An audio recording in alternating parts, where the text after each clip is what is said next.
Greetings, programs. Welcome back to the sands of Egypt, as we have Egypt herself having to fight this yellow faction. It's one of the DLC factions, I'm pretty sure. I don't recognize the name of it, and I don't recognize the emblem, but this is a short one. We'll go ahead and jump right into it. We have an interesting matchup. This is part of the Dodgy Gobs tournament that's going on, and this is the third of 5 tournament battles that we're going to be seeing, at least the first round tournaments. This is going to be a short one, just over right around 7.5 minutes from start to finish. That means they're probably going to go right in, no dancing, unlike the other one that had a lot of cav play. This one is just going to be like pure solid infantry, except for their general units, it looks like, or at least Egypt has brought only a very heavy shock cav. Now for this faction, I'm not sure because we're only viewing from Egypt's perspective. Oh no, we're only viewing from... Whose perspective are we viewing? Oh, we're viewing Egypt's perspective. This is weird. Normally the perspective of the viewer is yellow, not red. But Egypt's ranged units will go ahead and open fire on the yellow faction's infantry and ranged units as they advance. Volleys, some opening volleys missing as they gauge range. It actually shows that the balance of power is in favor of Egypt, as just the whole army comes into view after hiding in trees or anything. Egypt actually sending a second very heavy shock cav, is including their general around the Egyptian left and another cav around the Egyptian right. Is actually going to stall kind of advance as we enter more of a skirmish mode right now, as archers then just pepper each other down. Unit already lost 35 guys, and just all those projectiles coming in, throwing axes, a lot of casualties coming through. Those throwing axes and projectiles. These units here, archers are about, a lot of Egyptian archers are going to break. So Egyptian infantry is starting to advance to provide that extra projectile support, and it causes, the yellow infantry actually falls back. These axe throwers, some of them be naked. Actually, these might actually be like naked axe warriors or something, in addition to like the Germanic tribesmen, naked warriors, naked swords. Could be something of that similar taste. Now, some of their archers, it looks like these guys may have just ran out of ammo as they take their spears. Yeah, I think either they got toggled in melee mode to make it appear like they're out of ammo, or they actually legit ran out of ammo. I honestly can't tell you, because that's how a lot of people do it. They actually play that way. They'll toggle their units into and out of melee mode to make the appearance of give the appearance of running out of ammo. So then they don't get shot at, they don't get focused down, and then you have a hidden arch unit that nobody expected to be shooting at them later. So as our infantry begins to clash, range support still coming down over the hills. Some Egyptian ranged units that broke now coming back.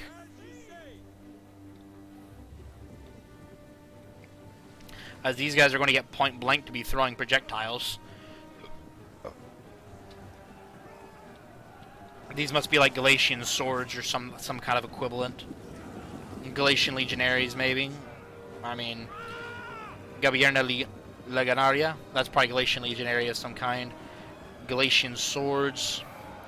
Now the yellow infantry is their axemen here. Their naked axes basically aren't holding up against these Galatian legionaries.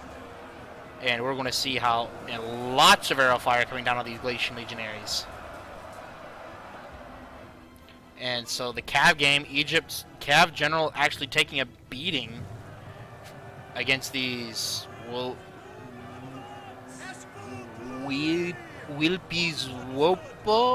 however that's pronounced. They're a sword unit, while they're trying to get out as they're being surrounded by enemy cav, and I think their general has not been killed yet, but his unit is breaking down to 50%. And there goes the Egyptian general. He is broken from the field. Dangerous move that did not pay off, putting his general in such a dangerous position. Even though he's not dead, him fleeing from the field will actually have a similar but diminished effect of losing your general. And just in the campaign mode, it saves you less money later. So now with the general gone, Egypt is now actually looking to take advantage of any gap in any line they can, and actually being able to do it as the legionaries are breaking through some areas, but the arrows are just relentless.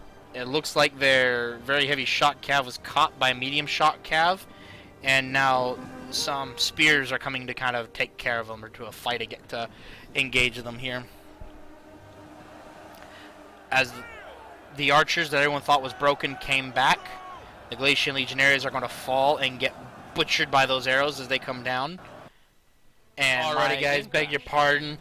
This is semi where we were at. The archers that came up here, I was talking about a minute ago, they came back. They shot a volley or two and then broke again because their general fled. So, and then it's just dissolved. And as we can see, kind of looking at the Egyptian morale all across the board, it ain't going to last much longer. But we've got another just under 2.5 minutes. The Egyptian general actually came back. He did not get off the field. So, because he's broken, not shattered, he came back, so his men won't be suffering that morale penalty anymore. But with this cav in their back lines, and the Egyptian general is only down to like 50%, superior archer fire, it's just going to be a massacre now. As some of these Galatian legionaries continue to hold their line, Galatian swords, he's putting them into what's called the hollow square. I've actually never seen that. It must be like his uniform's a hollow square formation to cover all four sides, improve defense against cavalry and flanking infantry, but reduces attack and the unit is unable to move. Okay, so basically it's a square formation, like in those of you who play Napoleonic Total War. It's basically, yeah, it's a square formation. So they don't take flanking penalties as much, and it's a great defense against cav, but they just don't have the numbers. All this is going to be just a grind for the other guys, but they're going to have enough they have enough infantry to take this, and their cav would be able to hit from two different sides and just completely smash the formation.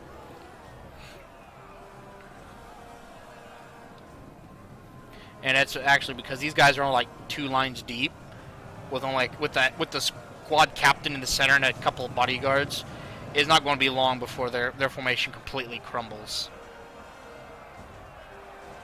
As you can see, horsemen have already broken through and attacking the captain.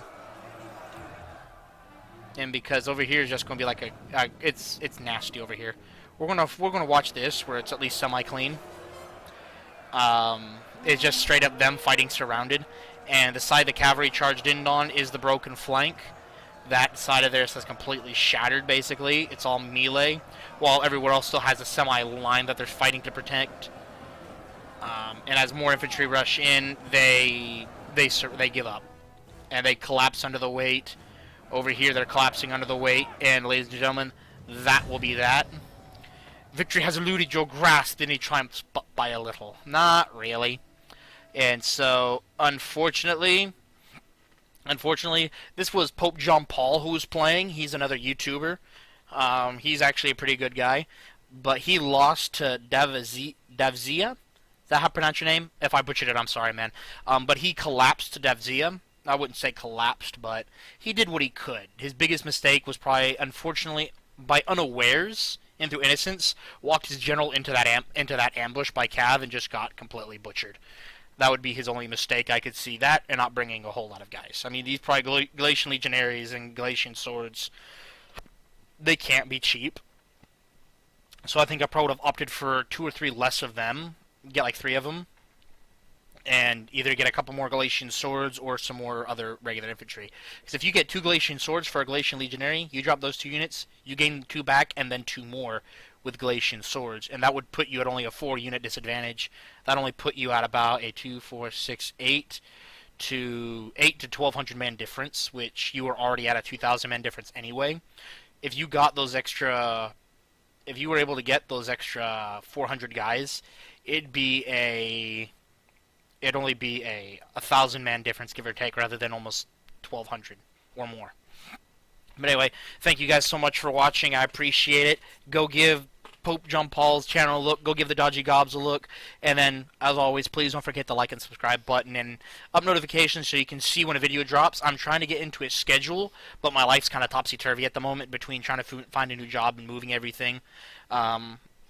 because those of you who were with me a couple months back saw I moved out of where I was, and so I'm trying to get other arrangements taken care of. My move was solid, and I'm where I want to be now, but I just have to find a job now.